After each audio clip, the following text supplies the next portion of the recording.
kay Senator J.V. Ejercito, hindi nasayang ang oras nilang mga senador sa executive session kasama si Alice Guo. May kliman at tila icebreaker lang para kay Ejercito, breakthrough ito. Ang importante siguro, mapalagay muna si Alice. Ako kasi, personally, sabi ko nga, kung tingin niyang, ako tingin ko may mga mastermind talaga sa likod, no? Yung ganito kalaking operation.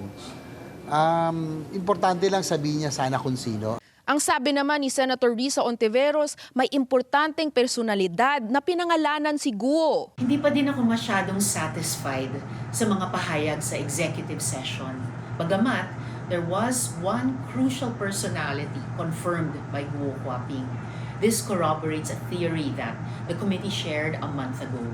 Tinanong din ng ilang mambabatas kung paano nila mapagkakatiwalaan ang mga sinabi ni Guo sa executive session kung ilang beses na rin kasi siyang inakusahan ng pagsisinungaling sa mga pagdinig. Meron din namang kapanipaniwala din.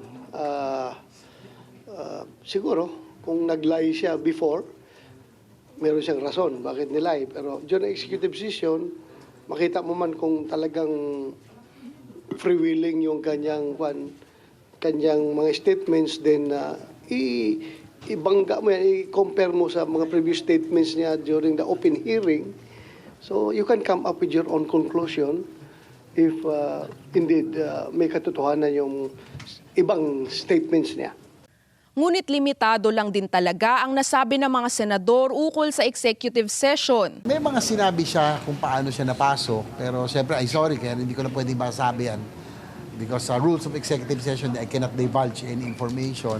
It's up for the committee, no, to decide collectively if indeed yung mga information na nakuha natin during the executive session will be very useful for to be shared with the public.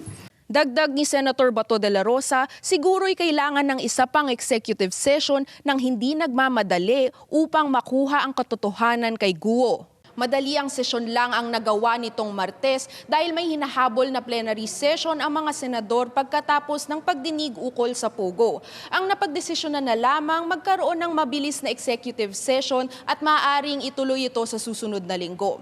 Tinanong din ang ilang senador kung posibleng gawing state witness ang dating mayor ng Bamban.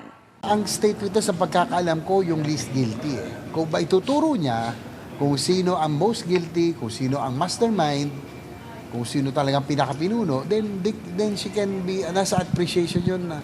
Then sa DOJ, kung tingin nila pwede siya maging state witness. Dapat ay huling hearing na ng Senado tungkol sa Pogo kahapon.